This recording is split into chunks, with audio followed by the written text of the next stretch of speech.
우리를 구원하기 위해서 오신 그런 은혜로운 시간을 더 깊이 준비하기 위한 시간입니다. 그래서 이 시간 저를 초대해 주셔서 덕정분당 신자분들 만나게 된 거 영광으로 생각하고 또 함께 나누는, 그리고 예수님을 함께 사랑으로 맞이하는 그런 시간 가졌으면 좋겠습니다. 시작 기도로 끼아라 루빅의 묵상을 함께 읽겠습니다. 잘 안 보이시면은 눈 감고 들으셔도 되고요. 앞에 보이시는 분들은 저와 함께 읽어주셨으면 좋겠습니다. 성부와 성자와 성령의 이름으로 아멘. 주님께서 말씀하신다. 내가 벌거벗은 채 태어난 것은 너희가 자신을 포기해야 하는 것을 알리기 위해서이고, 내가 가난하게 태어난 것은 너희가 나를 유일한 부로 여길 수 있게 하기 위해서이며, 내가 부유해서 태어난 것은 너희가 모든 환경이 거룩하다는 것을 배우게 하기 위해서이고, 내가 밤에 태어난 것은 너희가 어떤 상황에서도 빛을 비추는 나를 있게 하기 위해서이다. 내가 박해중에 태어난 것은 너희가 어려움을 잘 받아들이게 하기 위해서이고, 내가 단순하게 태어난 것은 너희가 복잡한 것을 버리게 하기 위해서이며, 내가 약하게 태어난 것은 너희가 나를 결코 두려워하지 않게 하기 위해서이다. 내가 사람으로 태어난 것은 너희가 하느님일 수 있게 하기 위해서다. 사랑이신 주님, 이 시간 마련해 주셔서 감사합니다. 당신께서 함께 하시어 당신의 사랑을 깊이 깨달아 기쁘고 감사하며 살아갈 수 있는 은총을 얻게 하소서. 주님, 이 자리에 당신을 초대합니다. 아멘. 아멘. 성부와 성자와 성령의 이름으로 아멘. 참 예수님, 제가 본당에 강의를 나가지는 거의 않습니다. 잘 하지도 못하고요. 근데 가끔 갔을 때 이렇게 본당 신부님께서 앞에서 계시는 적은 없어서요. 이게 제 방에서 숨어서 들으시거나 안 들으시거나 그러시거든요. 그래서 지금 심정은 그 포크레인이 또 키도 크시잖아요. 포크레인이 땅을 파고 있는데 작은 아이가 삽질하고 있는. 그래서 굉장히 부끄럽고 하지만 신부님께서 기도를 함께 해주실 것 같아서 용기를 내고 이렇게 함께 많이 와주셔서 감사드립니다. 그래서 시작을 하기 전에 아까 신부님께서도 공지사항에 말씀을 하셨는데 교회력으로 새해를 맞고 대림시기를 보내는 우리는 구세주로 오실 아기 예수님을 우리 마음의 구유에 모시기 위해서 이 자리에 와 있어요. 근데 우리에게는 예수님의 탄생이 정말 은혜롭고 감사하고 기쁜 일인데, 예수님의 입장에서는 죽음을 향해 걸으시는 첫걸음을 걸으시는 순간이에요. 그래서 아까 바로 지금 함께 기도를 했지만, 우리가 하느님이 되기 위해서, 우리가 잃었던 하느님의 모상으로서의 아름다운 본성을 다시 찾게 하기 위해서 당신은 죽으려고 이 세상에 오신 거예요. 그래서 우리가 단순히 크리스마스 트리를 예쁘게 장식하고 구유를 아름답게 장식하면서 기쁠 수만은 없는, 그래서 우리는 그런 예수님의 심정을 잘 알기 때문에 어떻게 하면 그 예수님의 목숨까지 바쳐서 우리를 구원하신 그 마음을 헤아릴 수 있을까, 마음의 준비를 하는 시간이라고 할 수 있습니다. 그래서 여러분 그 꼴배 신부님 아시죠? 아우슈비츠에서 그 가장이었던 한 사람의 죽음을 대신해서 구하고 돌아가셨는데 그분이 살아 있었어요. 꼴배 신부님 덕분에 살았겠죠. 그래서 꼴배 신부님의 시복식이 있은 다음에 그분을 인터뷰를 했어요. 그래서 어떻게 지내고 있냐고 하니까 이분이, 저는 이제 다른 사람의 신발을 신고 있는 것 같습니다. 어쩔 수 없이 자기를 목숨 바쳐 구했던 그분이 생각이 나서 그분이 목숨 바쳐 바치셨던 그 가치관대로 살려고 어쩔 수 없이 노력하게 됩니다. 매 순간 그분이 생각납니다. 이렇게 고백을 하셨어요. 아마 사도들이 예수님에게 느껴지는 감정이 그게 아니었나 생각이 듭니다. 예수님이 사명을 맡기시고 하느님 아버지께로 돌아가셨을 때 복음을 전하면서 순간마다 생각을 하셨을 것 같아요. 예수님께서 이런 마음이셨겠구나. 그리고 우리가 어떤 사람인데, 예수님이 목숨값으로 내어놓고 구한 우리인데, 여러분 매일 미사 때마다 우리는 예수님의 목숨값으로 그 담보로 구원을 받은 우리라는 것들을 새삼스럽게 묵상할 수 있는 시간들이 우리는 미사 시간 안에 주어지고 있습니다. 그래서 그렇게 우리는 예수님의 목숨을 그 담보로 해서 구원받은 존재이기 때문에, 그러면은 그분의 뜻대로 살고 싶은 마음이 있죠. 어떻게 하면 그분 마음에 들까? 그래서 우리가 그런 마음을 하느님께서 어떻게 살기를 바라시는지, 예수님께서는 어떻게 사셨는지 이런 것들을 함께 묵상하고 싶은데요. 그 이전에 오늘이 원주 12월 8일 원죄 없이 잉태되신 복되신 동정마리아 축일이죠. 그래서 공지하신 것처럼 경축 이동을 하게 되는데, 우리 성모님, 이런 성모님의 원죄 없이 잉태되신 복되신 동정마리아 축일을 1854년에 교황 비오 9세께서 교의로 반포하셨는데, 초대교회 때부터 신자분들이 믿고 있었어요. 그런데 인간은 원죄 없이 태어날 수가 없다. 신학자들은 그걸 받아들일 수가 없었습니다. 근데 이미 신자들은 믿고 계셨고요. 우리나라 초대의 그 조선 교구장이셨던 앵베르 주교님이 1838년에 교황청에 우리 조선교회를 원죄 없이 잉태되신 성모님께 봉헌하고 싶습니다. 그 주보로 삼고 싶습니다. 이렇게 청하셨어요. 아직 교회로 반포되기도 전에. 그래서 지금도 우리 교회의 수호자는 원죄 없이 복된 잉태되신 성모님이시거든요. 그럴 때 이런 비오 9세께서 성모님께 영광을 드리고 싶고 초대교회 신자들부터 믿어왔던 이 신심을 교회로 반포하고 싶으셨는데, 그때 성서적 근거가 없으면 그게 어렵습니다. 그래서 성모님께 간절히 기도를 하세요. 그래서 저에게 지혜를 달라.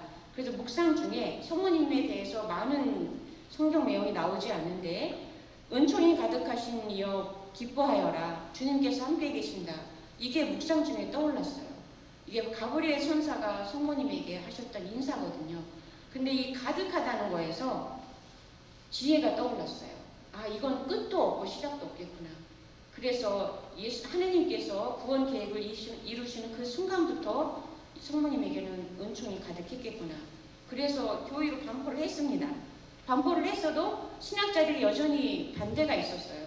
그래서 온전히 받아들여지지 않고 있는데, 교회로 반포한 1854년이 지난 4년 후에 루르드에서, 여러분 루르드 아시죠?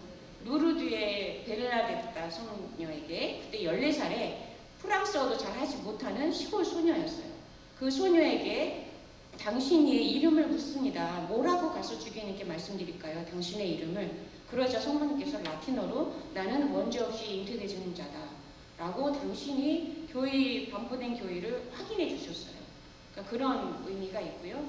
또 우리 한국교회에 지난 2021년에 유해가 발굴돼서 굉장히 교회로서 은혜로웠는데, 우리나라의 첫 번째 순교자가 있습니다. 윤지충 바오로와 권상현 야고보인데, 천주교식으로 장례를 지내다가 이것이 발각되어서 나라 안에 큰 스캔들을 일으켰고, 그래서 참수를 당하셨는데, 이분이 참수되는 날짜가 12월 8일이었어요. 그래서 지금 여러분도 아시다시피 저희 나라가 어려움이 있습니다. 그래서 지금까지 어려운 시간마다 순간마다 지켜주셨던 성모님께서 또 저희를 보호해 주시리라 믿고 내일 대축일을 맞이해서 더 간절하게 기도하시는 시간 보내셨으면 좋겠습니다. 그럼 사담이었고요. 바로 주제로 돌아가서, 그러면 우리가 어떻게 살기를 하느님께서는 바라실까 궁금하시죠? 그러게 뜻대로 살고 싶으시죠? 그래서 아마 이 자리에 오셨다고 생각이 드는데, 우리가 다른 분을 보지 않으셔도 돼요. 예수님과 성모님을 보시면 되고요. 우리 신앙인들은 세상의 가치관이 아니라 예수님의 가치관대로, 왜냐하면 그분이 목숨 바쳐 구해주신 우리이기 때문에 이제는 그분의 신발을 신고 살아야 되는 우리로서 그분이 사셨던 대로 살면 되는데, 이 교황 프란치스코께서 그런 말씀을 하셨어요. 성모님은 하느님께서 인간을 창조하실 때 내가 창조한 나를 닮은 인간은 이렇게 살았으면 좋겠다 라고 희망하셨던 것을 온전히 실현하신 분이다. 성모님은 예수님은 말할 것도 없고요. 그러면은 구체적으로 성경에서 하느님께서 바라시는 삶이 어떤가. 근데 제가 성당 입구를 오면서 굉장히 소름 끼쳤어요.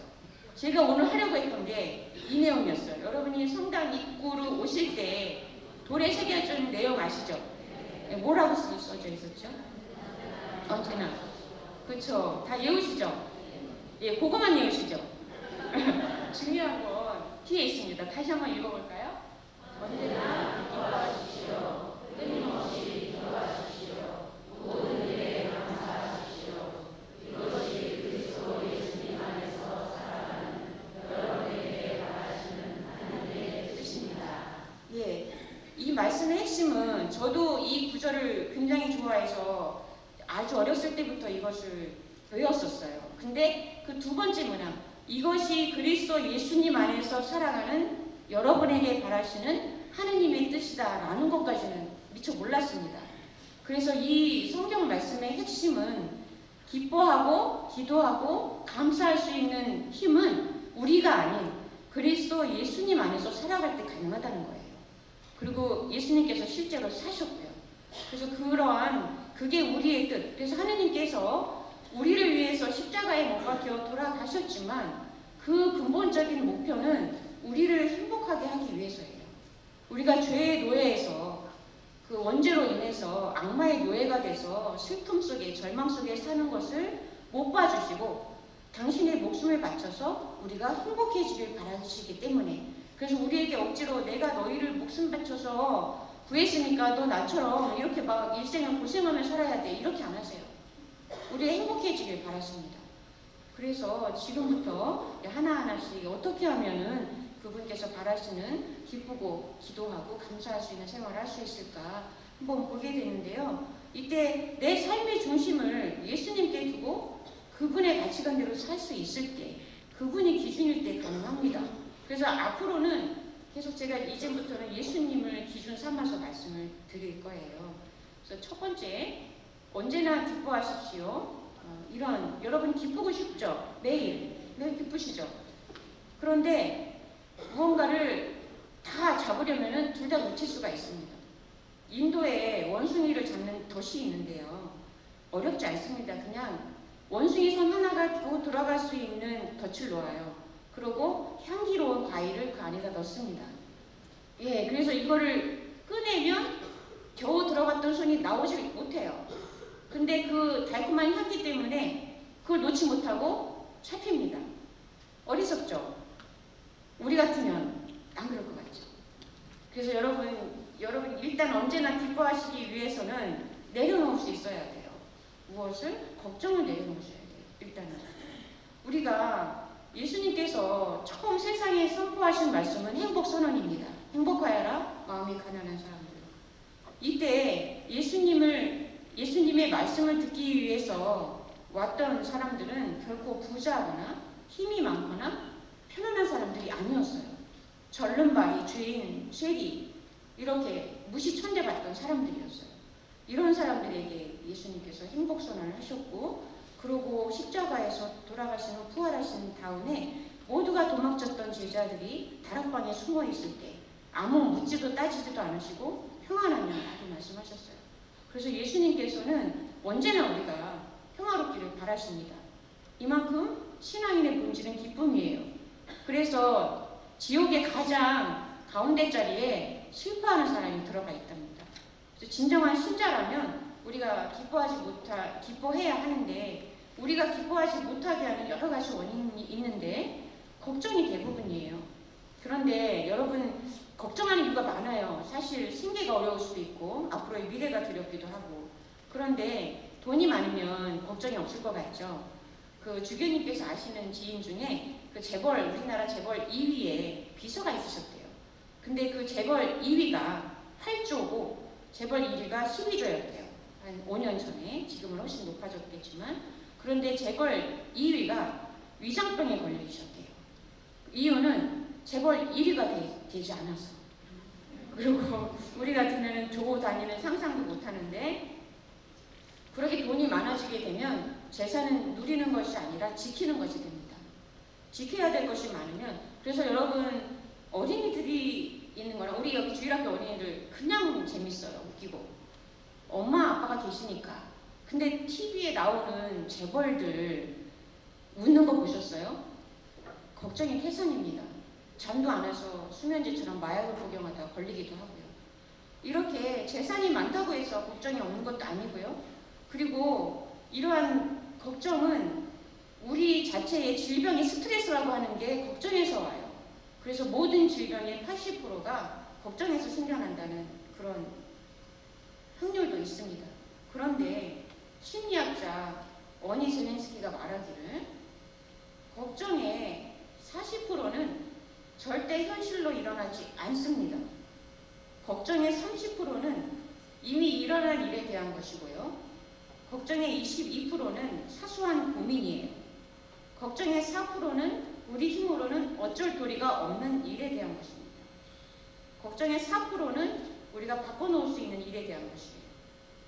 여러분이 지금 하고 계시는 걱정은 어디에 속하는지 한번 생각해 보셨으면 좋겠어요. 몇 번? 3번? 4번. 4번. 그렇죠. 우리가 바꿔놓을 수 있는 거? 그러면 걱정 안 하셔도 돼요. 바꿀 수 있게 하시면 됩니다. 그런데 예수님께서는 우리에게 성경에서 이렇게 말씀을 하셔요. 걱정하지 말라고. 한번 같이 읽어볼까요? 너희는 무엇을 먹을까? 무엇을 마실까? 무엇을 차려입을까? 하며 걱정하지 마라. 하늘의 너희 아버지께서는 이 모든 것이 너희에게 필요함을 아신다. 너희는 먼저 하느님의 나라와 그분의 의로움을 찾아라. 그러면 이 모든 것도 곁들여 갖게 될 것이다. 예수님께서 세상 물정을 모르시는 거 아니에요. 30년 동안 나자렛에서 목수로 사셨습니다. 목수는 일감이 주어지지 않으면 한 끼를 먹을 수도 없어요. 매일 생계를 걱정하셨다는 얘기입니다. 이렇게 누구보다도 우리의 삶을 잘 아시는, 얼마나 녹록지 않은 삶을 살고 있다는 걸 아시는 예수님께서 우리에게 걱정하지 말라고 하세요. 세상 물정을 몰라서가 아닌 거죠. 예수님께서 하지 말라고 하시는 거는 하나님 아버지께 대해서 믿음이 부족해서 오는 걱정이 있습니다. 그리고 세속에 대한 집착에서 오는 게 있어요. 우리가 남과 비교한, 예전에 부탄 왕국이 행복순위 1위였었어요. 오랫동안. 근데 언제부터 1위에서 밀려났습니다. 이유는 TV가 들어갔어요. 텔레비 없을 때는 주변의 모든 사람이 비슷하게 지냈어요. 우리 요즘에 막 재벌 나오는 드라마 있잖아요. 실제로 그렇게 살지 않습니다.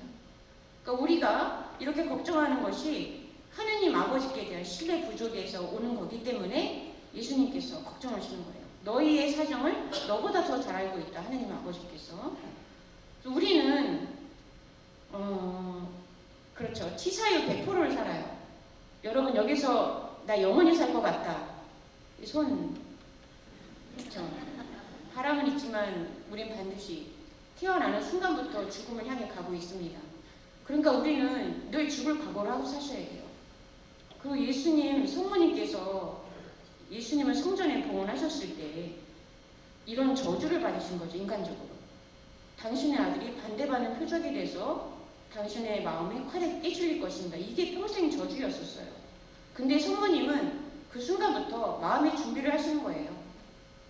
그래서 30년 동안을 예수님의 그런 순환의 준비 아래 성모님도 신앙이 준비되고 각오하신 거예요. 그래서 예수님이 넘어지시면 그때가 이때인가, 내 칼에 깨지를 때가 이때인가, 이렇게 각오를 하신 거예요. 그런 성모님에게 저주가 아닌 거예요. 예수님의 복음을 미리 준비하신 거예요. 신앙으로. 그래서 나중에 예수님께서 십자가에서 돌아가실 때 꼿꼿하게 서서 예수님의 피와 물을 다 받아내신 거죠. 성모님이. 일생을 각오하셨기 때문에. 그래서 우리도 치사율 100%를 삽니다. 언제 죽을지 몰라요. 내일 주셔야지만 오늘이 돼요. 근데 우리는 내일을 걱정해요. 그리고 지난 날을 후회해요. 미래를 걱정하고. 그리고 과거 그냥 현재는 늘 스트레스 받고 삽니다. 그리고 세상 사람한테 뒤지면 안 돼서, 이웃 사람보다 내가 조금 더 잘나야 돼서, 이런 여러 가지 원인 때문에 우리가 지금에 감사하지 못하고 있는데, 사실 우리가 하느님께 받지 않았다면 이 생명도 유지할 수 없습니다. 우리의 혈관을 쭉 늘어뜨려 놓으면 10만 킬로래요. 이게 지구의 반바퀴입니다. 근데 이 지구의 반바퀴가 되는 이 혈관을 1분 만에 한 번씩 다 돌아요. 이게 인체의 신비죠. 근데 우리가 이 핏줄, 이렇게 긴 핏줄이 무사하게 돌기 때문에 지금 살아 숨쉬고 있습니다. 근데 여러분, 핏줄이 10만 킬로를 1분 안에 돌 때 하신 거 있으세요? 안 하시잖아요. 그리고 심장이 하루에 10만 번 뛰는데 이 장한 거예요. 내 허락도 받지 않고 막 뛰어주니까 무사하게. 근데 우리가 가지고 있는 거, 햇볕, 바람, 공기, 사람이 살아가는데 꼭 필요한 거는 하느님께서 공짜로 주셨습니다. 그리고 우리의 인간의 신체가 잘났거나 못났거나 기본 5억이 된답니다. 여러분이 임플란트 하실 때 얼마나 값이 많이 드는지 아시죠? 그래서 한시부님은 그러셨대요. 막 되게 속썩이는 자녀가 들어오잖아요. 그러면 아우 저 왼수 막 그러다가 이제는 5억 들어온다 5억 이렇게 인사를 하셨대요. 그리고 내가 돈을 내지 않아도 우리 귀한 내 생명체, 나의 소중한 가족들은 그렇게 가장 필요한, 사람이 살아가는 데 필요한 것들은 다 거저 두셨는데 그거에 대해서 감사하지 않고 가지고 있지 않은 거에 대해서 아쉬워합니다. 그래서 여러분 그런 거 아시죠? 우리 네잎클로버의 꽃말이 뭐죠? 행운이에요. 그럼 세잎클로버는 그렇죠, 행복이에요. 그래서 행운을 찾다가 행복을 짓밟습니다. 그래서 우리 여러분들 지혜로우셔서 잘 아실 거예요. 소확행이라는 거 있죠. 소소하지만 확실한 행복. 오늘 이렇게 해가 잘 뜨면 너무 감사한 거예요. 그래서 저도 그런 체험들이 있는데, 수련기 때 제가 이렇게 행동이 좀 느립니다. 빠른 건 말만 빠릅니다. 그래서 이렇게 빨래를 널러 가면 항상 제가 널 빨래줄이 없어요. 그래서 한 번은 제가 작정을 하고 진짜 요번에 일찍 가야지 했는데 빨래줄에 빨래가 하나도 없는 거예요. 근데 그 순간 너무 행복했어요. 주님 너무 감사합니다. 이렇게 널찍한, 그래서 제가 취향에 맞는 곳에, 양재 바른 곳에 빨래를 널 수 있었어요. 그러면서 이것도 행복하구나, 수녀원에 와서. 그래서 행복 체험을 했는데 그날 왜 안 널었겠어요. 바로 비가 왔어요. 즐거만. 그래도 저한테는 잊을 수 없는 그런 체험이었어요. 가진 것이 없을수록 작은 거에도 행복해지는구나. 이런 체험들을 했는데, 예수님께서 바라시는 것도 마찬가지예요. 우리가 우리 자신을 위해서 살아가는데도 아무것도 손을 쓰지 않았는데도 예수님께서 이렇게 돌보아 주시는데, 하느님께 받지 않은 것이 아무것도 없습니다. 하느님의 돌보시는 덕에 살아가면서 근심과 좌절감에 빠진다면 우리 스스로가 하느님이 되어서 의식주를 해결하겠다고 애쓰는 것입니다. 그래서 인천교구에 한 수도의 신부님이 계셨어요. 근데 이 수도의 신부님의 어머니가, 그 신부님이 내일이면은 사제서금을 받으시는 날인데 그날 밤에 찾아오셨대요.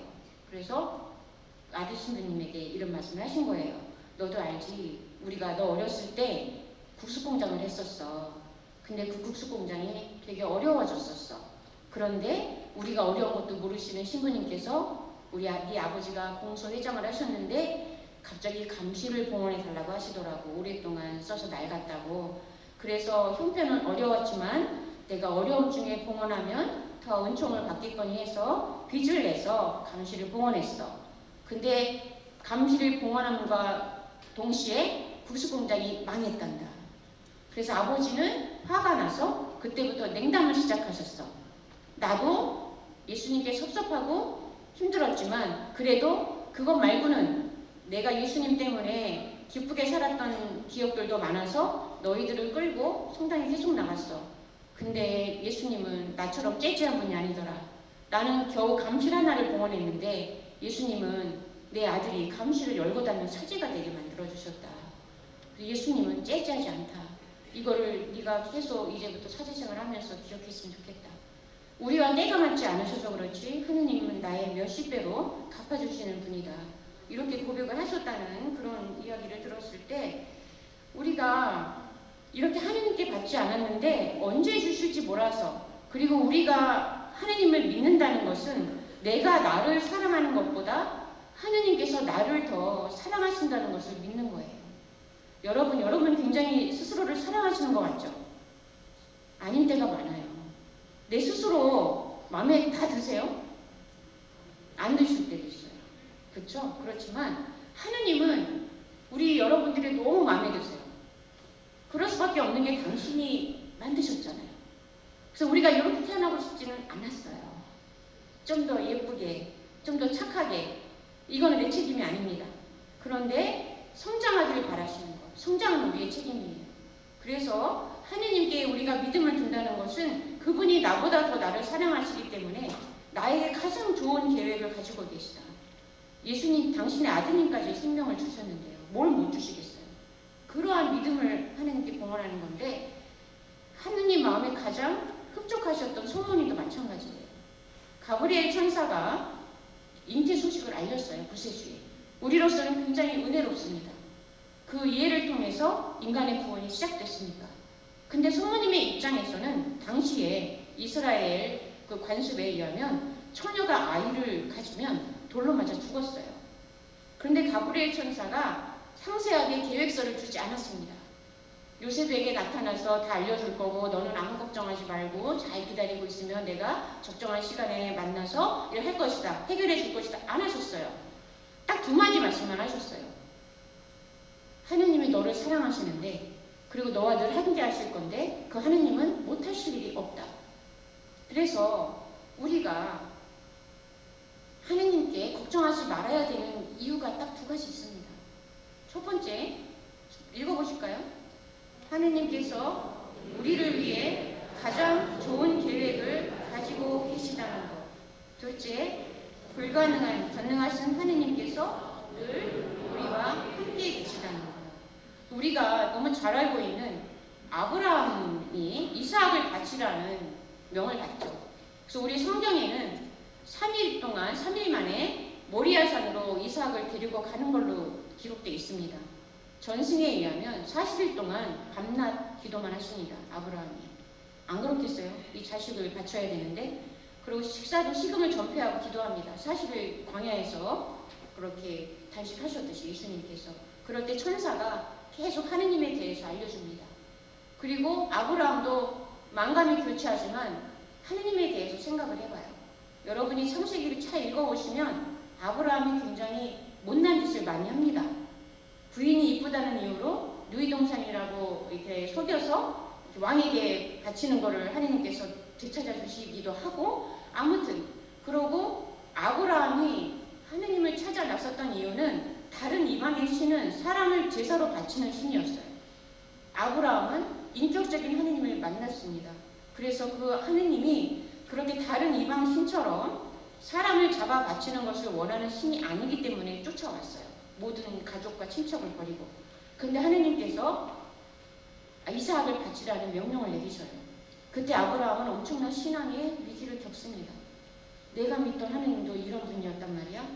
그럴 때 자신과 함께 했던 예수님의 여정을 기억해내요. 얼마나 따뜻하고 인격적이고 사랑하기 넘치셨던 분인가. 그래서 40일 동안 기도하고 단식하면서 하느님께 마지막 신앙을 봉헌하죠. 그때 아브라함의 신앙은 온전하게 성장한 겁니다. 성모님도 마찬가지였어요. 아직 이해하기 알아들을 수 없었지만 하느님께서 나를 무척 사랑하시고 늘 함께 하시고 그분이 못하실 일이 없다면 우리의 신앙도 마찬가지예요. 우리의 걱정, 근심이 그렇게 내가 해결할 수 없는 부분이고 그냥 미래에 대한 알 수 없는 걱정이라면 하느님께 맡기시는 거예요. 그래서 이런 또 하느님께서는 오늘 우리가 견딜 수 있을 정도의 고통만 허락하십니다. 그래서 하느님은 항상 오늘 현존하시는 임마누엘 하느님이시죠. 그래서 임마누엘은 하느님께서 우리와 함께 계시다. 그 다음에 이걸 깊이 들어가면 하느님께서 나를 안고 계신다. 하느님께서 우리와 한 식구가 되셨다라는 뜻인데, 유목민에게 천막을 치다라는 것은 아주 가까운 가족이 아니면 불가능합니다. 열쇠도 없기 때문에 밤에 자다가 죽임을 당할 수도 있어서 아주 가까운 가족이 아니면 천막을 치게 하지 않아요. 근데 임마누엘 하느님이라는 뜻에는 하느님께서 우리 사이에 천막을 치시다라는 뜻도 있어요. 그래서 우리와 가족이 되셨다는 거예요. 가족은 뭐예요? 한솥밥을 먹으면서 기쁨과 슬픔을 함께 나누는 게 가족이에요. 그런 차원에서 하느님께서는 우리의 아버지이시고 우리의 가족이 되셨다는 것. 이런 게 우리에게는 가장 큰 위로입니다. 전능하신 분이 우리의 가족이시다. 그러한 믿음 안에서 우리가 우리의 어려움, 미래에 대한 걱정들 이런 것도 다 공헌할 수 있는 거죠. 그래서 한 작가는 이렇게 얘기를 해요. 내가 하느님께 항복하니까 행복이 찾아오더라. 참 놀랍다. 그 점 하나 바꿨는데 나의 삶이 이렇게 달라졌다. 그래서 우리가 하느님하고 밀당하시면 안 됩니다. 그분께 그냥 맡기세요. 우리 아이가 아빠 손에 이렇게 조그마한 조망만한 손 맡기시는 그림 보셨죠? 우리가 하느님께는 다 어린아이예요. 그래서 우리가 또 그런 걱정이 기쁘지 못하게 하는 걸림돌이 되지만 질병도 있어요. 그쵸? 나중에 연세가 되시거나 병이 생기면은 우리를 슬프게 하는 것 중에 하나인데 인간은 25이 지나면 노화가 시작됩니다. 그래서 우리 25세 이후에는 다 동기동창입니다. 가지는 거예요.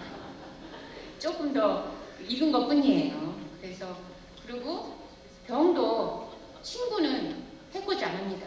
그래서 병을 친구 삼으세요. 그러니까 유머치료교실 강사의 일기입니다. 가끔씩 유머치료교실에 오시는 80대 할머니가 언제나 환한 얼굴로 싱글벙글이다.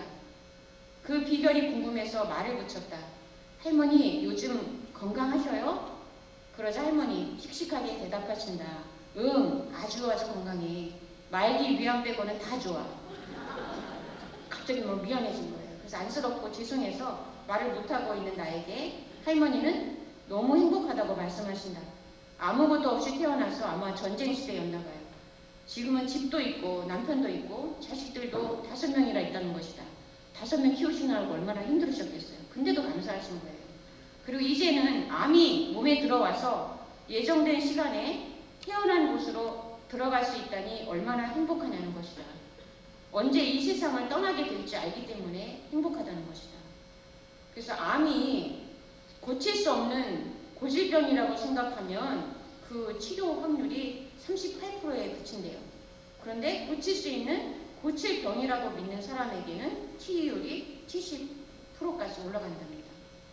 그래서 매사 긍정적인 우리 태도에 달려있어요.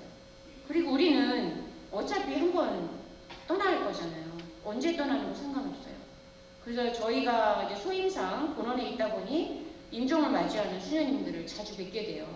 그래서 40대 중반에 선종한 수녀님이 있었어요. 그래서 인간인지라 조금 안쓰러웠어요. 이렇게 연세 드신 분이 가시면 그래도 축복하게 되는데 좀 안쓰러운 적이 있어요. 그래도 인간이라서. 그런데 그 언니 되시는 분이 고별사를 읽으시면서 수녀님, 예수님 나이처럼 33살까지 살겠다더니 이렇게 많이 살게 되었네요. 라고 수녀님이 고백했던 거예요.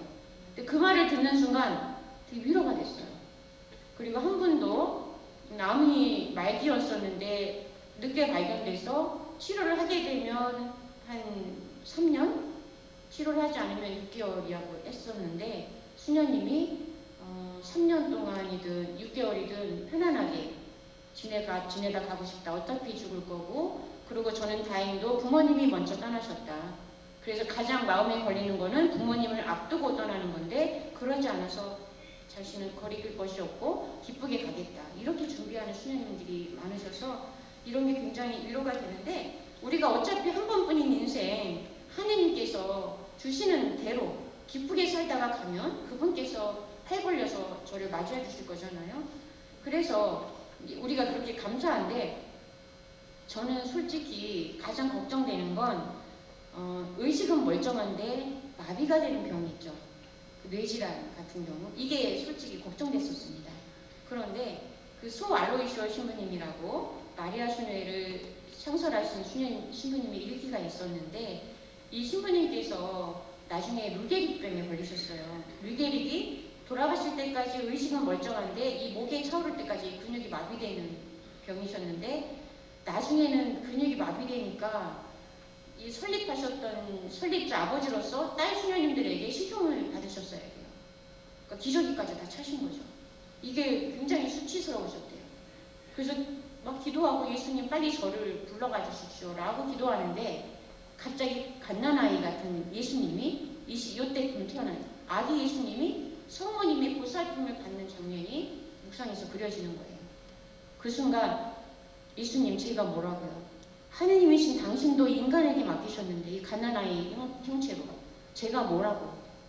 그 다음부터는 기쁘게 모든 것들을 다 저도 그 순간부터는 저를 보살피는 누군가는 괴롭겠지만 그냥 그런 예수님의 묵상할 수 있는 어느 순간마다 우리는 하느님을 묵상할 수 있구나. 사람이 되어 오신 그분 때문에 이런 감사함이 있었고 또 만약에 여러분이 가장 걱정하시는 부분도 치매일 수 있어요. 가장 두려운 이유는 가족들에게 이 지인에게 폐를 끼치고 싶지 않아서. 근데 어떤 딸이 치매가 걸린 어머니에게 이렇게 얘기를 해요. 엄마가 갓난아이였던 절 키워주셨듯이 이제는 제가 아기가 돼 엄마를 보살펴 드릴게요. 이렇게 효성을 보일 수도 있습니다. 그래서 어떤 환경이 와도 하느님께서는 다 마련해 주신다. 이러한 믿음으로 우리가 힘을 내셨으면 좋겠습니다. 그리고 여태 그래도 우리가 건강하게 오래 사시면 좋잖아요. 그래서 실천해야 될 건강 수명 늘리기 위한 생활 습관이 살짝 있습니다. 다 아실 수 있는 건데요. 첫 번째는 아침밥은 꼭 먹고 적게 드십니다. 그 다음에 두 번째, 물은 8잔. 예, 양치질을 잘 하시고요. 물을 마실 때는 지금 이거는 사진을 찍으시네요. 다른 건 관심이 없으시다고요. 그런 건 아니겠죠? 아까도 관심이 있으셨던 거죠? 네. 그래서 조금씩 자주 마시되 식사 전후를 피하시는 거, 그리고 칫솔로 혀를 닦으시는 게 굉장히 중요합니다. 그리고 세 번째, 하루에 7시간 수면, 낮잠을 살짝 보약으로 주무시고요. 그리고 걷기나 운동하기, 잔존 능력을 키우셔야 됩니다. 몸을 많이 움직이시고 간단한 집안 정리, 청소 등 걷기는 만병통치약입니다. 그래서 편안한 신발을 신고 보폭을 크게 해서 걷는 거 연습해 주시고요. 그 다음에 하루 3번씩 소리내어 웃는 거, 이게 굉장히 중요합니다. 근데 우리의 뇌는 가짜 웃음하고 진짜 웃음을 구별하지 못해요. 그래서 웃고 싶지 않아도 웃으시면 진짜 웃는 줄 알아서 건강에 도움이 되는 거예요. 얼마나 단순하고 좋습니까? 그렇죠? 그리고 여러분 웃으시잖아요. 그러면 3분간 웃으면 11칼로리가 소모된대요. 다이어트 약품 드시지 않아요. 피부도 좋게 하고, 그리고 웃는 낯에 우리가 나쁜 일 못하잖아요. 우리 속담에도 있듯이. 그래서 웃는 것은 그렇게 건강에도 좋고 보는 사람을 행복하게 하고요. 6번째는 허리를 바로 세우시는 거.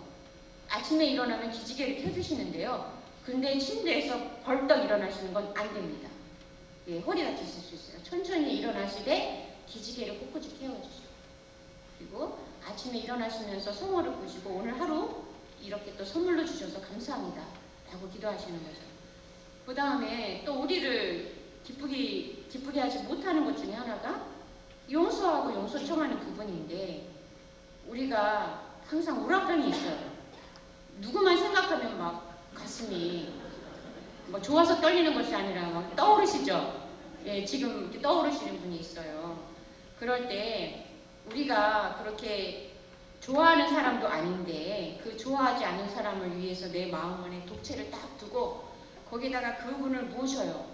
그래서 수시로 그분을 생각해.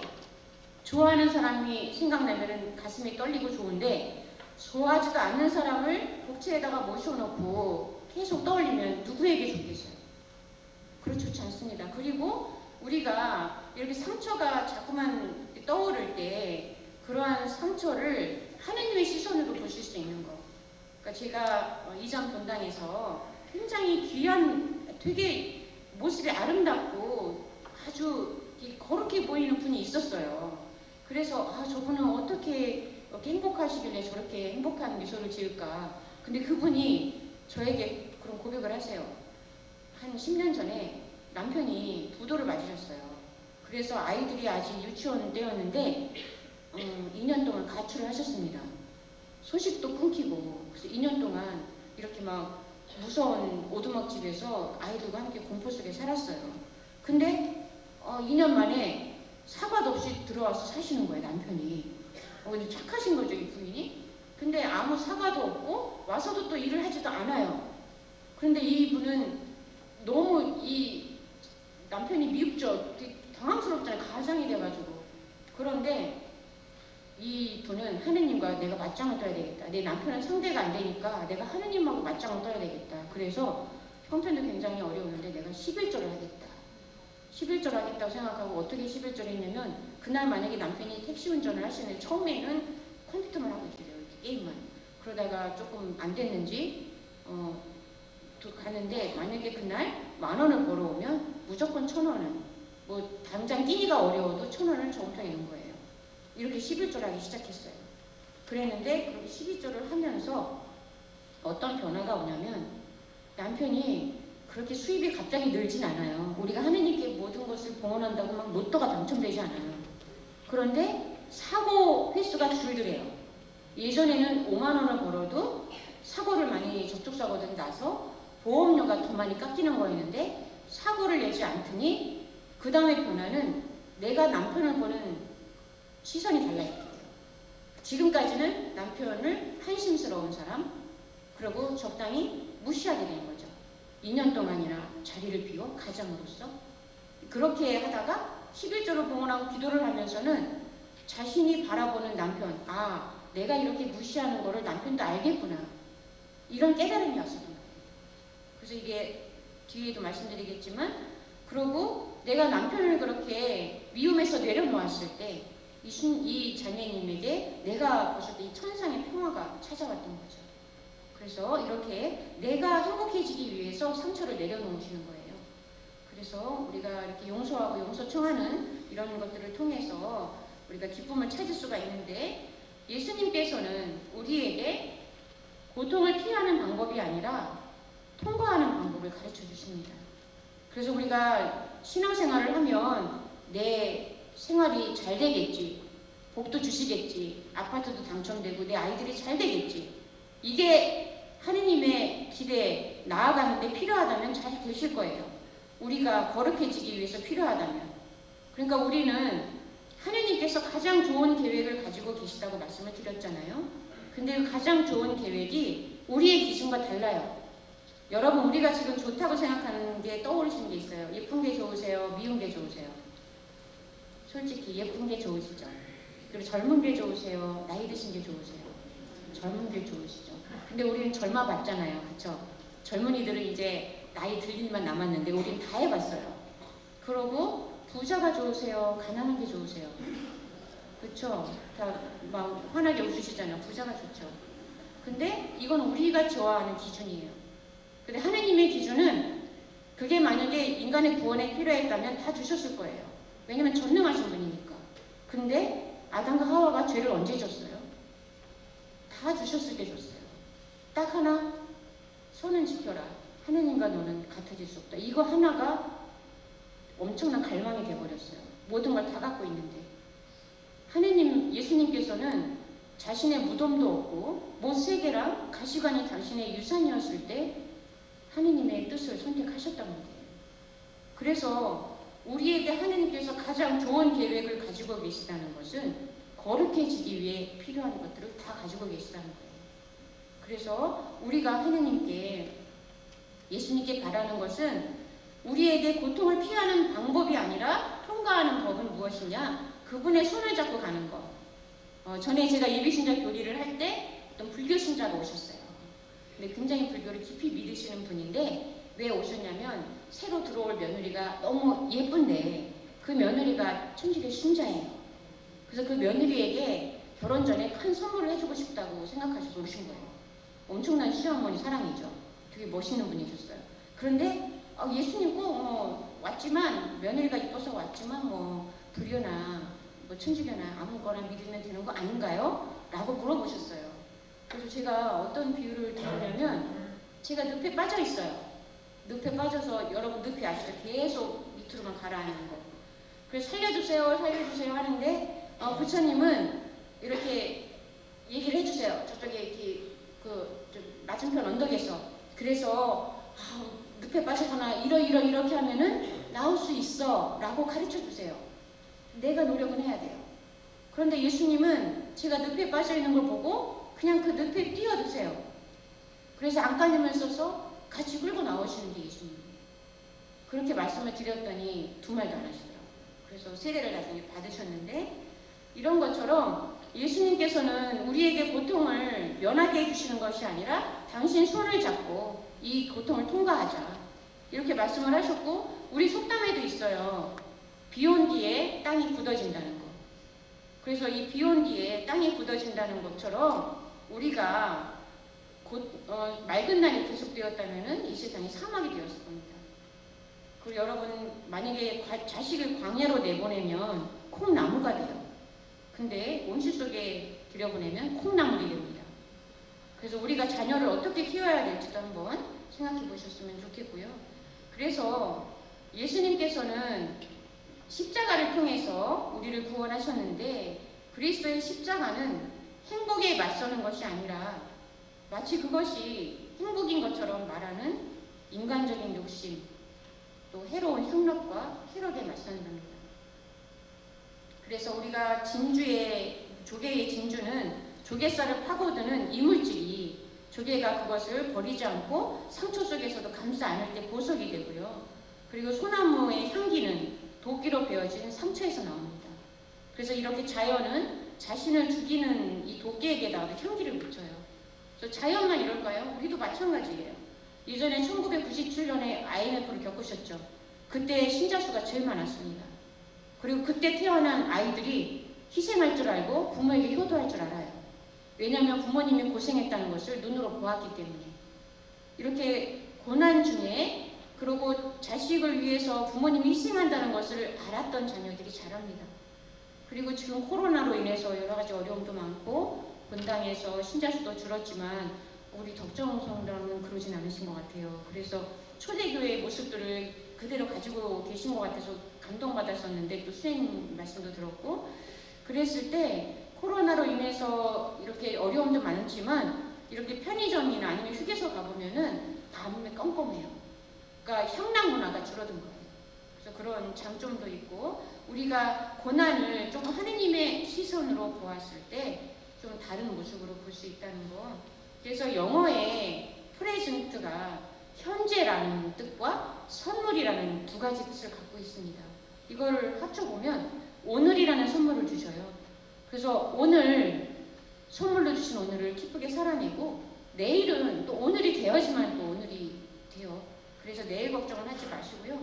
항상 안개가 끼어서 보이지 않아도 이렇게 해가 떠드는 것처럼 우리에게도 지금 이렇게 암울하고 미래를 알 수 없어서 걱정스러워도 하느님께서 나의 생명을 키워주시고 또 이 세상에서 태어나게끔 해주신 그분께서 나를 돌보고 계신다면 나에게 가장 좋은 계획을 가지고 계시다. 이걸 믿고 힘을 내보시는 거예요.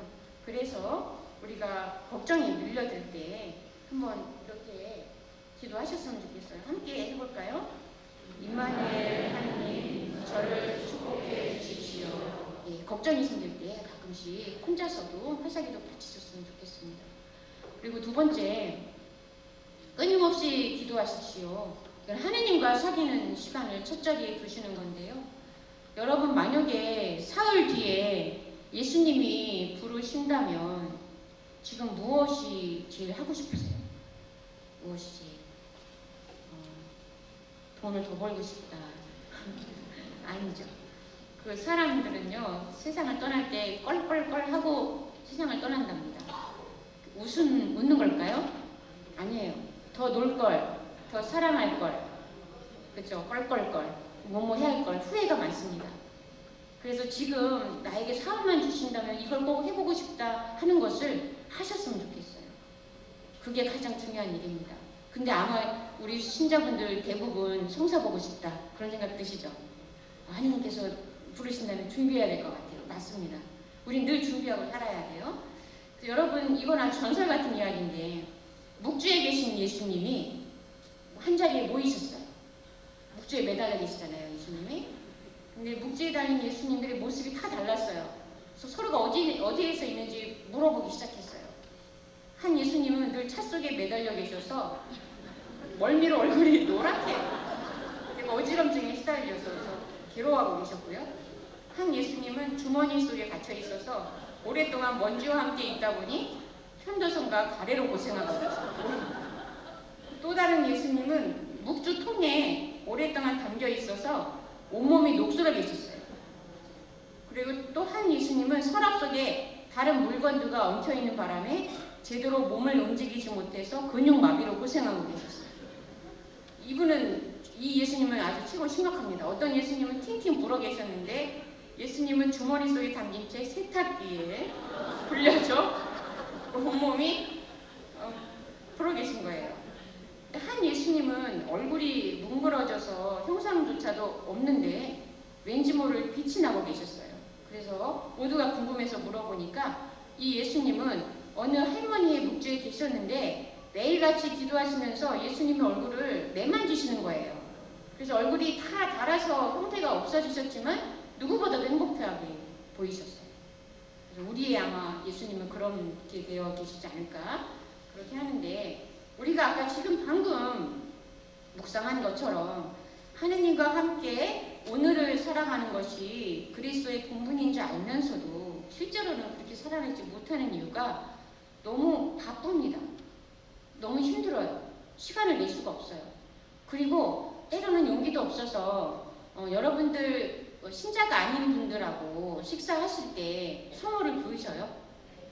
그렇죠. 다 그으시는 분만 오셨을 거예요. 어떤 한 신자분이 웃으시는 분은 찔리신, 형제님들이 어려울 수 있어요. 사업하시는 분이나 아니면 직장 다니실 때 어떤 분이 성사를 보러 오셨는데 신부님 제가요 벌 받은 것 같습니다. 그래서 뭐 때문에 그러세요? 그러니까 이건 구해성사 비밀이 아니에요. 그런데 사담에서 하셨을 거예요. 구해성사가 아니라. 근데 제가 오늘 배탈이 난 것 같은데 이유는 보신탕을 먹다가 신자가 아닌 사람하고 식사를 하다 보니 혼자서 성호를 긋는 것이 쑥스러워서 그렇다고 안 글 수는 없고 그래서 허벅지에 살짝 긋으셨대요. 그래서 아무래도 체한 것 같다면서 이런 말씀을 하셨고, 또 한 분은 건축을 하시는 분이었어요.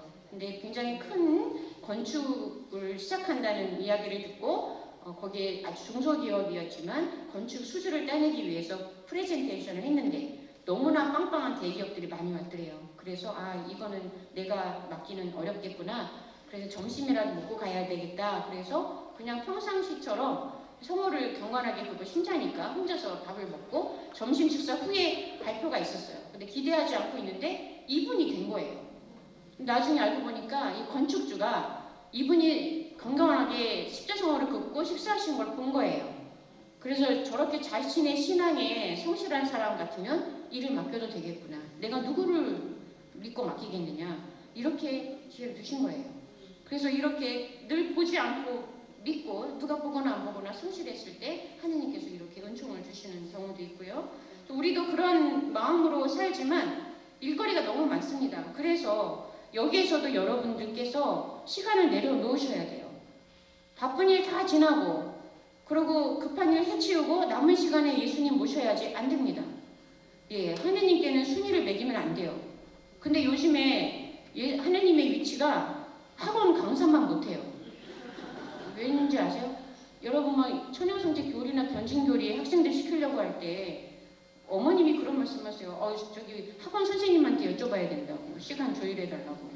그러니까는 예수님이 하느님이 그 자리 뺏기신 거죠. 그리고 고3을 두신 어머님들이 그렇게 말씀하시죠. 너는 공부만 열심히 해. 내가 너 대신 신앙생활 할게. 너는 대학교 가서 하면 돼. 그렇게 대학교 가서 할까요? 하느님 아버지께 효도하지 않는 사람은 자녀들을 부모님에게도 쉽지 않아요. 그래서 우리가 가톨릭 신앙생활을 열심히 한다고 해서 공부를 못하지 않습니다. 오히려 하느님께 맡기는 충전의 시간을 가질 수 있죠. 그래서 몇 년 전에 카이스트 물리학자 출신의 신부님이 사제소금을 받으셨어요. 근데 이분이 아마 보신 분도 있을 건데, 그런 예수회랑 그 카이스트, 우리나라에서 최고라고 할 수 있는 학교잖아요. 근데 그 학교에서 매년 교수님이랑 학생이 자살을 합니다. 왜냐면 한 학년에 600명인데 1번부터 600명까지 줄을 세우는 데가 카이스트예요. 이네들이 다른 데서는 최고인데 여기 들어와서 600등이 되는 거예요. 이런 갈등 때문에. 그리고 과학 공부를 한다고 해서 신앙을 저버립니다. 이분도 마찬가지였대요. 그래서 이런 카이스트에서 고민을 하다가 예수에 부탁을 해요. 여러분들 혹시 대학생들이 봉사활동 하는 데 있냐? 우리 그 카이스트 학생들도 껴달라. 그래서 같이 연계를 해서 중증 장애인들이 계신 곳에 봉사활동을 나갔대요. 입 떠먹여주고 이렇게 음식 같은 것도 먹여드려야 되고 씻겨드리는. 근데 이러면서 자살률이 줄었대요. 왜냐면 내가 쓸모있는 존재구나. 여러분, 카이스트 학생들이 자기가 쓸모없다고 생각하고 살아요. 600등이 되면, 아니면 1등이 아니면. 그런데 이런 봉사활동을 통해서 나도 누군가에게 도움이 될 수 있구나. 그래서 여러분 이제는 막 공부 1등 하라고 안 하시죠? 그쵸? 1등 하시면 검사, 의사 뭐 그런 거 되시잖아요. 그쵸? 학생들이. 근데 그 검사, 의사를 이렇게 지도하는 게 사제시잖아요. 그쵸? 신부님이 되시는 게 가장 하느님께 큰 보원이 됩니다. 모든 것을 다 하실 수 있으니까. 영적인 사랑 안에서. 그래서 우리가 이렇게 시간을 하느님께 봉헌한다고 했을 때 예수님께서 누구보다도 바쁘셨어요. 뭐 음식을 드실 시간조차 없이 병자를 고치시고 마귀를 쫓아내시느라고. 그런데 기회 있을 때마다 성경에 보면은 한적한 곳으로 따로 가셨습니다. 그리고 이렇게 큰 기적을 이루면 막 제자들이 의기양양해질 때, 그럴 때 제자들까지 함께 데리고 가서 한적한 곳에 쉬면서 기도하길 바라셨어요. 그런 예수님의 모습을 생각하면서 우리도 시간을 잘 정비하셔야 돼요. 우선순위를 정하셔야 돼요. 근데 예수님처럼 균형 잡힌 삶을 살려면 우선순위를 정하셔야 되는데, 하느님께 일단 첫 자리를 드리십니다. 하느님은 영순위예요. 1순위도 아닙니다. 순위를 바뀔 수 없는 영순위. 그리고 나머지를 안에서 조절하시는데, 그리고 모든 일들을 서둘러 처리하는 것이 아니라 정말 중요한 일들을 정성 들여 하시는 거예요. 어떤 선원이신 아버지가 계셨어요. 예전에 마도로스 선장이셨어요. 그래서 1년에 한두 번 집에 올까 말까. 그래서 이 사춘기 여중생인 이 주인공은 아버지가 되게 낯설었었어요. 그냥 가끔 오시는 분이니까. 근데 언젠가 한번 이렇게 논두길을 걷고 있는데 아버지가 저 멀리 걸어오는 거예요. 근데 1년 만에 온 거예요.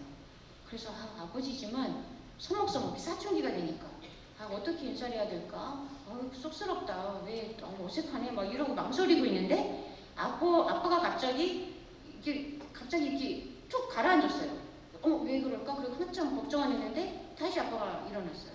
그러면서 딱 딸에게 왔는데 우리 딸 잘 있었어? 그러면서 들꽃을 한 다발 꺾어서 그 딸에게 딱 안긴 거예요. 그러니까 이 순간 이 딸도 아빠 그러면서 안긴 거죠. 근데 이 딸이 인생에서 어려움을 많이 겪을 때마다 그 아빠가 주었던 들꽃 향기가 났대요. 어려운 순간마다.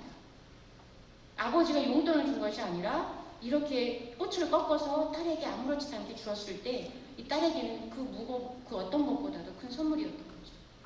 그러니까 이렇게 자녀에게 내가 사랑으로 무엇을 주었을 때 여러분들이 애써서 일하시는 거는 자녀들을 행복하게 하기 위해서예요.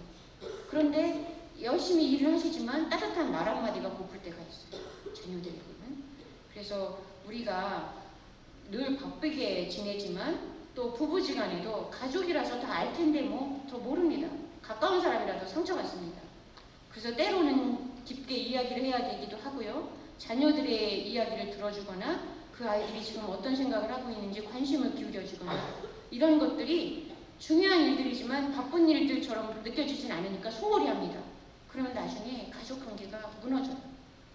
그래서 이렇게 중요하지만 급하지 않은 일도 소중히 여겨 버릇하는 것, 이것이 가장 중요하고, 우리가 하느님은 어떻게 분부하셨는지 한번 성경에서 볼게요. 한번 읽어보겠습니다. 솔로몬 임금은 온 이스라엘에 부역 수십령을 내렸다. 부역군은 3만 명이었다. 그들은 레바논에서 한 달, 집에서 2달. 이것을 보면 1년에 일을 하시는 건 4달뿐이 안 돼요. 집에서 나머지 8달을 보냅니다. 그만큼 가족 관계가 소중하다는 것을 성경 안에서도 보여주고 계십니다. 그래서 우리도 중요하지만 급하지 않다고 해서 소홀히 여기지 않으시는 거. 그래서 작은 성전인 가정에 더 충실하기를 원하셨던 것 같고요. 그리고 그 카이스트 출신인 물리학자 신부님께서 차제가 되셨던 이유는 그렇게 물리학자였지만 가장 친한 능력 있는 친구가 자살을 하는 걸 보면서 성경이 그 말씀이 생각났대요. 사람이 아무리 온 세상을 얻은들 목숨을 잃으면 무슨 소용이 있느냐. 이 말씀이 자신의 머리를 치는 것 같아서 다시 예수의 성소 문을 두드렸고 지금은 대국교회에 가 계신데, 그런 것처럼 우리가 아무리 열심히 일한들 건강을 잃으면 소용이 없잖아요. 그쵸? 열심히 일해서 병원비로 다 소비하시면 안 되고요. 그리고 육신의 건강이 있은들 영혼의 생명을 잃으면 무슨 소용이겠어요. 우리가 하나님께 가야 되는 건 영혼인데. 그래서 우리가 그렇지만 또 일을 안 할 수는 없습니다. 그래서 하느님 현존을 살아가는 우리에게 영적인 것과 세속적인 것이 구별이 없습니다. 그래서 우리 그리스도인은 먹든지 마시든지 무엇을 하든지 간에 모든 일을 하느님의 영광을 위해서 하기 때문에 그렇습니다. 그래서 어떤 수원교회 선교왕이 되신 분이 있어요. 이분은 1년에 100명씩을 입교를 시켜요. 그래서 인터뷰를 했죠. 무슨 비결이 있느냐. 이분이 옷가게를 하시는 분이에요. 잠시도 자리를 비울 수 없는데 이분은 문을 열고 들어오는 누구나가 다 예수님이라고 생각을 했대요. 그러면 어떤 진상 예수님도 계십니다. 옷을 수십 벌 입어보기만 하고 다음에 올게요 하고 하시는 분. 그래도 예수님처럼 맞이하고 보냈답니다. 이런 모습들이 신앙을 갖게 하는 가장 좋은 전교의 모습이었고요. 그리고 어떤 자리에서도 우리가 그래서 하느님을 섬길 수가 있는데요. 헛골날에 영성을 사는 한 며느리가 있었어요. 근데 이분이 내일이면은 이마트에 이벤트가 끝나서 그 세일 기간이 끝나는 날이라서 바쁘게 지내다가 작정을 하고 아이들을 들고 나섰어요. 아이들에게 세일 기간에 외투를 사주려고. 시어머니가 시월도에서 전화가 왔습니다. 갑자기 집에 오시겠대요. 그래서 왜 이때 오시지? 라고 좀 오늘 아니면은 그 옷을 살 수가 없는데 이런 생각을 하는데, 그때 호골날의 정신 중에 오늘 나에게 오시는 예수님을 거절하지 말라라는 가르침이 있었어요. 그게 생각이 나면서 오늘은 예수님이 우리 시어머니의 모습으로 오시는구나. 그게 기억이 나서 어머니 어서 오세요. 제가 점심 맛있게 준비해놓고 기다릴게요. 라고 기쁘게 맞이했어요. 근데 어머니가 왜 오셨는지 아세요? 그 며느리가 살려고 했던 옷을 들고 오신 거예요. 손자를 사주려고. 이런 하느님께서는 야훼일의 하느님이시죠. 손수 마련해 주시는 이런 체험들. 그래서 우리가 하느님의 현존을 믿으며 거룩하게 살아간다는 것은 매 순간 하느님을 선택하고 그분께 첫 자리를 드리며 사는 것입니다. 그래서 일생 동안 문지기만 하시다가 성인이 되시는 수사님이 계신데, 그분은 총정이 땡땡 울리면 예 주님 나갑니다 라고 하셨대요. 그러면 매 순간 그분은 손님이 주님이셨던 거죠. 그러면 우리가 끊임없이 기도할 수 있습니다. 기도하는 시간을 마련하지만 매 순간 내가 만나는 사람이 예수님이고, 지금 이 사건이 나의 성장을 위해서 나를 거룩하게 만들기 위해서 주신 선물인 사건이다, 환경이다 라고 생각하시면 그 순간 기도가 되는 거예요. 매 순간. 그래서 나에 대해서 가장 좋은 계획을 가지고 계신 예수님께 때로는 우리의 걱정도 맡기고 밤이 셀 때까지 기도하셔야 돼요. 우리가 아우구스틴 성이 아시죠? 유명한 학자십니다. 그분의 회개를 위해서 성녀 모니카가 33년을 기도하십니다.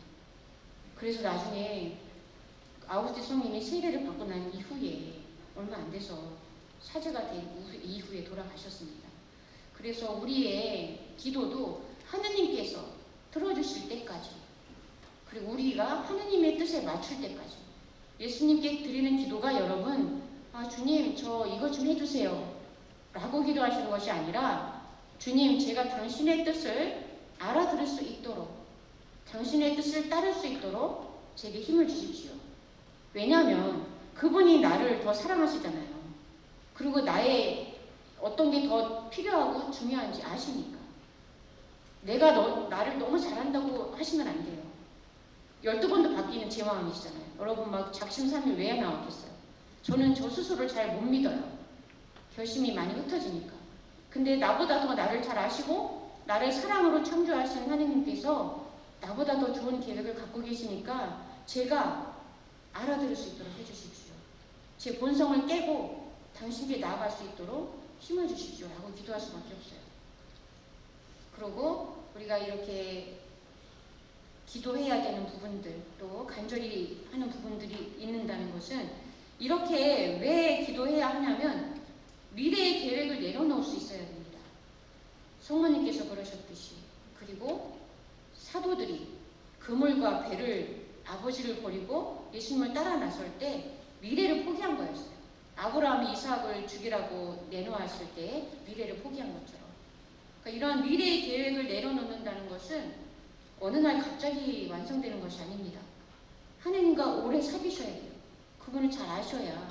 그래서 아브라함이 자신과 함께 지내오셨던 예수 하느님을 떠올리셨듯이, 그리고 성모님께서 기도 안에서 그리고 30년 동안을 성모님이 준비하신 거예요. 예수님의 십자가를. 그래서 우리도 기도를 통해서 하느님과 오래 사귀셔야 되고요. 깊이 사귀셔야 돼서 그분의 성품을 이해하고 그분을 사랑하고 신뢰하면서 하느님께 조금씩 내려놓을 수 있다. 근데 그 무엇보다 가장 중요한 것은 미사예요. 그래서 유명한 개신교 신자였다가 개종하신 스콧 한이라는 분이 있어요. 그분이 천주교 신자에 대해서 이야기하기를 잘 차려진 잔치상에서 메뉴판만 보고 있대요. 은혜로운지 모르고. 오히려 개신교 신자가 미사의 은혜를 압니다. 이분이 개종한 이유가 미사의 은혜였었어요. 그 개신교 신자가 하지 않는 그 미사를. 근데 정작 늘 그걸 누리고 사는 천주교 신자들은 그 마음을 모르고 다른 신심에 이렇게 빠져요. 그래서 어떤 경우는 미사 때 묵지기도 하진 않으시죠? 예, 그러면은 성모님께서 야단치십니다. 미사 묵지기도를 수천만 한들 미사 한 개에 비할 소냐. 이게 정신이에요. 그리고 우리가 미사를 드릴 때, 봉헌할 때 예수님께서 매일 매 순간 또 오늘의 나를 위해서 죽어주시는 겁니다. 나의 이기심, 욕심, 이렇게 내가 내려놓지 못했던 그런 걱정들을 예수님께서 다시 또 제사를 바치시는 거예요. 그래서 여러분도 미사에 나의 그런 모든 부족함들을 예수님께 맡기는 것, 그분과 함께 하나님께 제물로 바치는 그러한 자세로.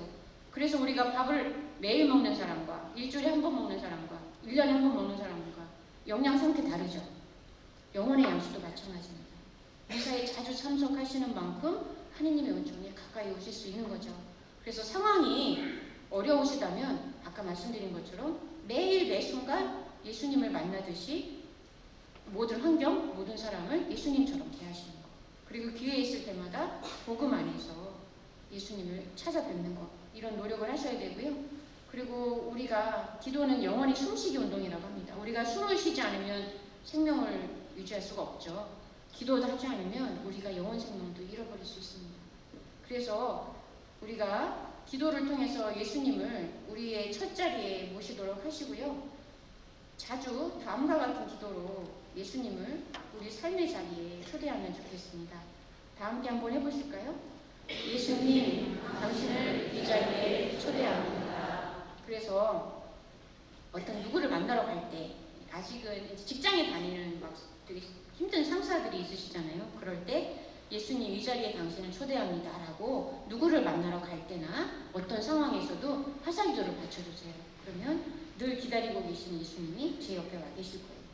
그리고 마지막 모든 일에 감사하십시오인데, 불평을 내려놓으셔야 되는데, 우리가 20여 년 전에 삼풍백화점 무너진 거 기억나시죠? 예, 우리들은 기억하는데 젊은 세대들은 모를 텐데, 이때 15일 만에 불사 2세 새우 살아나신 신자분이 계십니다. 그 백화점에서 근무하셨던 분인데요. 아침 기도와 묵주 기도를 늘 바쳤던 자매님이 붕괴된 건물 속에 갇혔을 때 묵주 기도를 하시면서 성모님의 망토 속에 있는 편안함을 느끼셨대요. 그러면서 이대로 죽으면 주님을 배울 것이니 감사할 일이고 만일 살아난다면 자식들을 볼 것이니 그것 또한 감사할 일이라서 죽음이 두렵지 않았대요. 이제 살아남았으니 남은 생명은 오직 주님을 위해서 봉사할 거라고 말씀을 하셨답니다. 그래서 우리 행복은 감사의 문으로 들어오고 불평의 문으로 나간답니다. 행복하기 때문에 감사한 것이 아니라 감사하기 때문에 행복한 것이라는 거. 그래서 생각만 바꾸면 감사하지 못할 것이 없어요. 여러분들에게 한번 할게요. 그 자사를 한번 거꾸로 한번 읽어보실래요? 살자리죠. 그 내 힘들다. 어렵죠? 네 글자라. 내 힘들다. 다들 힘내. 네, 이렇게 글자만 거꾸로 해도 완전 다른 뜻이 돼요.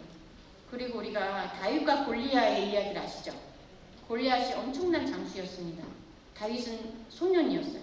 그런데 다른 이스라엘 군사들과 사울은 이 골리앗이 엄청난 거구에 두려웠습니다. 그래서 며칠 동안을 벌벌 떨고 있었어요. 저렇게 큰 장수는 우리가 이기기 힘들다. 근데 다윗은 저렇게 덩치가 크니 빗 맞을 일은 없겠다. 돌로 칠 거니까. 이렇게 같은 상황을 보고도 생각의 차이가 사람을 용기를 줄 수 있게 하고, 근데 다윗이 그렇게 믿을 수 있었던 건 하느님의 영을 은혜로 받았기 때문에 그렇습니다. 우리도 하느님을 모시고 사는 사람이잖아요. 그래서 유대인의 격언 중에는 아이들한테 가장 먼저 가르치는 말이 감사합니다. 그리고 물에 육각수 있었죠. 물은 답을 알고 있다 해서 사랑이라는 말보다 감사라는 말을 했을 때 가장 아름다운 육각수가 됐답니다. 그래서 우리를 가장 감동시키는 말은 사랑보다 감사예요. 그래서 하루에 100번씩을 감사하기를 당부했고요. 그래서 그 유대인들이 어느 곳에 가서도 그런 어려운 환경 속에서도 그 1등을 놓치지 않고 있는 비결이 아닌가 생각이 들고요. 그래서 여러분들이 가장 자주 하고 있는 단어가 어떤 건지, 감사하신 건지, 아니면은 우리가 물을 반 컵을 보고도 누구는 어머 물이 반 컵씩이나 있네 라고 하기도 하고요. 어떤 사람은 애기에 반 컵뿐이 없어? 라고 받아들이기도 해요. 그래서 우리의 언어 습관이 어디에 있는지 이런 것도 한번 내림 시기를 맞이하면서 한번 살펴보시면 좋겠고요. 그래서 긍정적인 언어 안에서 우리의 감사함이 나올 수 있다는 거. 예수님은 어떻게 감사하셨을지 한번 보겠습니다. 예수님은 있는 것에 감사하셨어요. 5,000명이, 남자만도 5,000명이 넘는 이러한 군중 속에서 빵 5개와 물고기 2마리만 가져왔을 때도 아버지께 감사하셨어요. 이렇게 감사하자 엄청난 기적이 나죠. 5,000명, 남자만도 5,000명이었었는데 다 먹고도 12강조리가 남으셨습니다. 우리가 감사할 때 거둘 수 있는 은혜는 엄청난 거죠. 그리고 2번째, 실패 속에서도 감사하셨어요. 이렇게 빵을 먹어서 배불리 먹었던 사람들이 너무 기분 좋아하다가 성체성사의 신비를 가르쳐 주시자 다 떠나고 12명만 남았습니다. 실패를 하신 거죠. 근데 이 실패 속에서도 예수님은 감사할 거리를 찾으셨어요. 어린아이를 앉히시고 아버지 감사합니다. 이 철부지 같은 어린이에게 하늘나라를 보여주셨어요. 라고 감사하셨어요. 그리고 슬픔의 자리, 친구 나자로가 죽어서 무덤에 묻히셨을 때 그 슬픔의 자리에서도 감사하셨습니다. 왜냐하면 나는 부활이요 생명이다.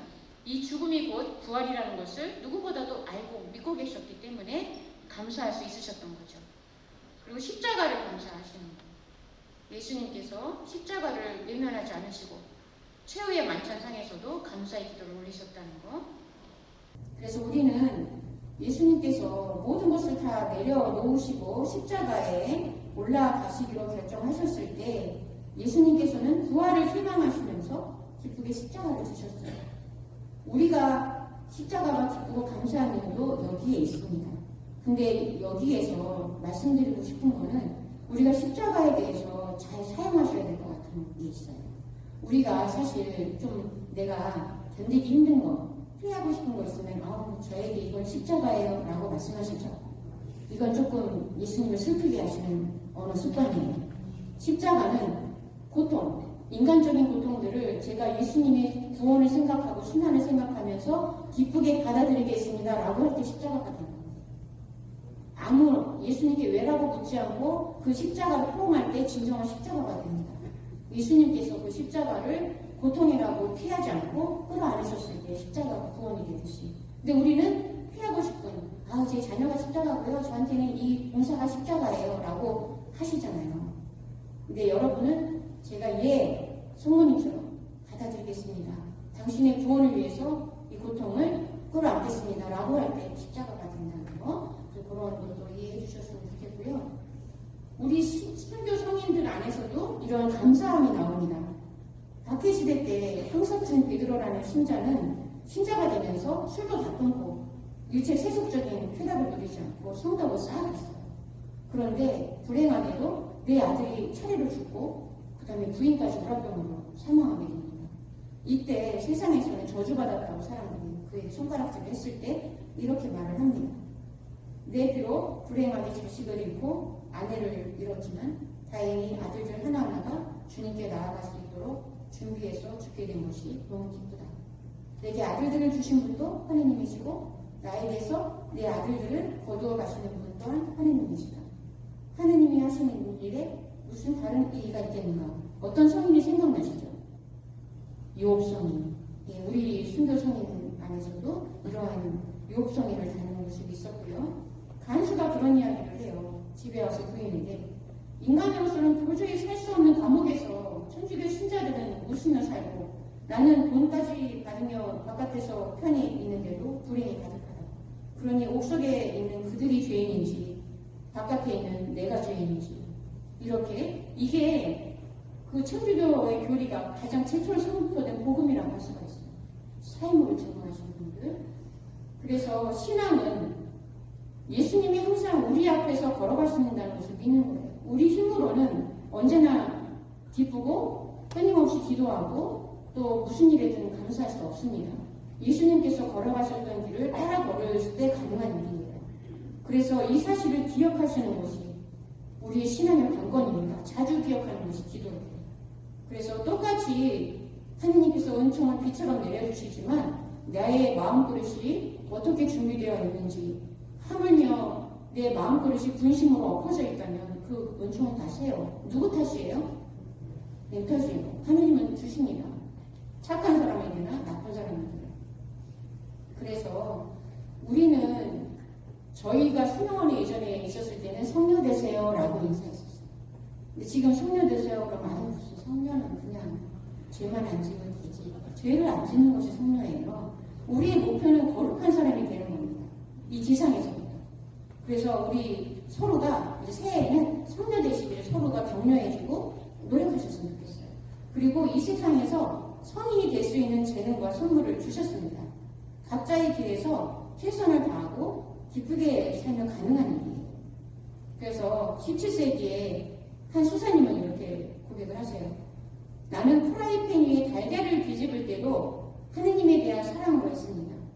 하다못해 지푸라기 하나를 줍는 일까지도 하느님에 대한 사랑으로 했습니다. 사람들은 하느님 사랑하는 법을 찾고 있습니다만 무슨 일이든 다 하느님에 대한 사랑으로 하면 됩니다. 그래서 어떤 주부가 식당 벽에다 붙여놨습니다. 부엌에다가 주님을 향한 위한 봉사가 하루에 3번 이곳에서 이루어지다. 이분은 주부로서 밥을 하는 것이 그냥 나는 왜 맨날 전업주부만 해야 돼가 아니라 주님께 밥을 해드리는 거예요. 이런 마음으로 사시는 분은 늘 기도하시는 분이죠. 그리고 요한 크리스토스 성리는 이렇게 말씀을 하십니다. 신앙인은 직업인이 아니라 소명입니다. 직업인은 함께 읽어볼까요? 세상에 자기 중심적인 삶을 살지만 소명은 하나님께 달려고 하나님을 중심으로 모시는 삶을 살아 그러므로 신앙인은 하나님께서 우도서 되실 수 있도록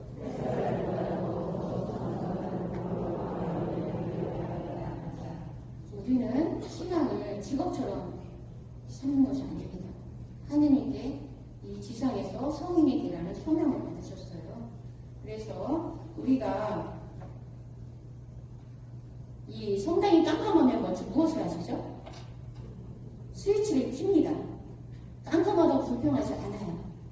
그래서 세상이 캄캄하다고 불평하시지 않고 내가 할 수 있는 스위치를 켜는 역할을 하시면 됩니다. 때로는 작은 촛불일 수 있고 빛이 미미할 수 있어요. 그렇지만 빛입니다.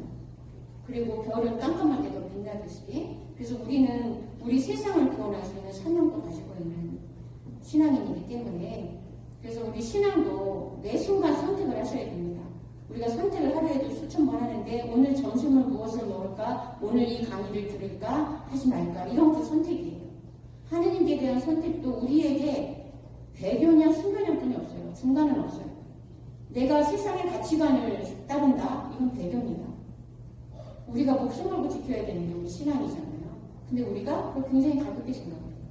그래서 매 순간 하느님의 가르침, 그분의 가치관을 선택한다는 것이 우리가 순교 정신. 그리고 우리가 아까 윤지충 순교사님을 말씀하셨는데 그때 어머니가 천주교식으로 장례를 지으라고 유언을 남기셨어요. 그러면 아들이 어떤 봉변을 당할지를 짐작을 하셨습니다. 유교의 양반 자제였기 때문에. 근데도 어머니가 내가 너의 부모지만 우리에게는 우리보다 더 위에 계시는 참 부모가 계시다. 그분의 뜻을 거슬지 마라. 그리고 아들을 그냥 지상에 순교하게끔 하신 거예요. 그런 DNA가 유전자가 우리 신앙 안에 숨겨져 있어요. 한국 성인들의. 그래서 우리도 그런 순교 성인들의 열정을 자꾸만 되살리는 역할들. 그래서 우리 자녀들에게 신앙을 양보하지 마세요. 여러분 아이들이 학교 가기 싫다고 학교 안 보내세요? 보내시죠? 요즘 학교 안 보내세요? 아이가 학교 가기 싫어. 오늘 다 실내 들어가. 그래, 그 맘대로 해. 하세요? 안 하시잖아요. 근데 신앙은 네가 알아서 선택해 하신단 말이에요. 이게 더 중요한 거예요. 그래서 이렇게 가장 첫자리에 두는 것들은 가정교육 안에서도 필요하십니다. 그래서 우리는 과거는 하느님 자비에 맡기고 미래는 하느님 섭리에 맡기고 오늘을 사랑으로 살아가시는 신앙인이 되셨으면 좋겠어요. 그래서 주님이 먼저 가셨고 또 우리와 함께 걷고 계시고 이렇게 성탄 때마다 우리가 하느님이 되게 하기 위해서 아기가 인간이 되어 오시는 예수님을 깊이 만나시는 그런 시간을 가지시면서 예수님께 우리의 마음들을 동원하셨으면 좋겠고요. 우리가 가끔씩 이렇게 외우셨으면 좋겠어요. 함께 읽어볼까요? 최악의 상황에서도 최선을 다하면 최고의 하느님을 만날 것이다. 이러한 믿음을 가지시고 매 순간 하느님을 선택하시는 그런 멋진 신앙이 되셨으면 좋겠습니다. 마치면서 성경으로 함께 읽겠습니다.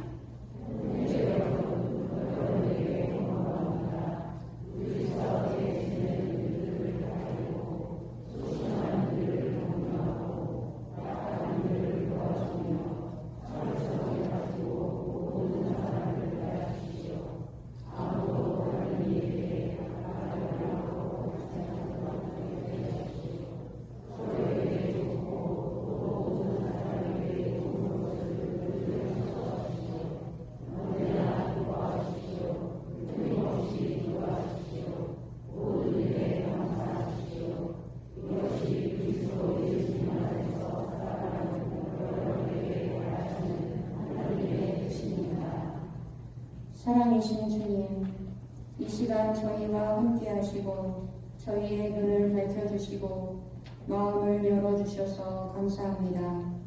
저희가 회개의 기도로 거룩하게 준비한 마음의 구유에 구세주 예수님을 기쁘게 모실 수 있도록 은총 내려주시고 선물로 주신 새해에는 성령의 힘으로 아버지 뜻대로 언제나 기쁘고 끊임없이 기도하며 모든 일에 감사할 수 있게 하소서.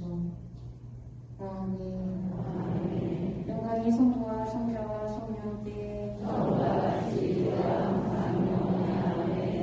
성부와 성자와 성령의 이름으로 아멘.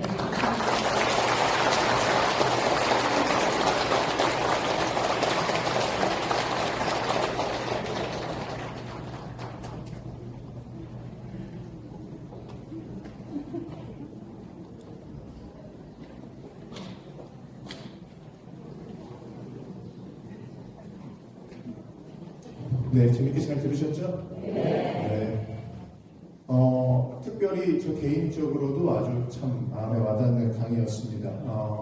제 소풍 성구가 이 테살로니가 1서 요 구절 말씀인데, 기뻐하는 것, 기도하는 것, 또 감사하는 것, 이 대림 시기에 우리가 어떻게 하면 좀 구체적으로 살지에 대해서 수련님이 말씀해 주셔서 참 큰 선물을 미리 성탄 전에 받았다는 생각이 듭니다. 우리도 이 대림 시기 같이 보내면서 어떻게 기뻐해야 할지, 또 어떻게 기도해야 할지, 또 어떻게 감사해야 할지 잘 묵상하고 실제로 실천하시면서 예수님 성탄을 우리가 맞이할 수 있으면 좋겠습니다. 마침 강목 드리겠습니다. 모두 일어서십시오.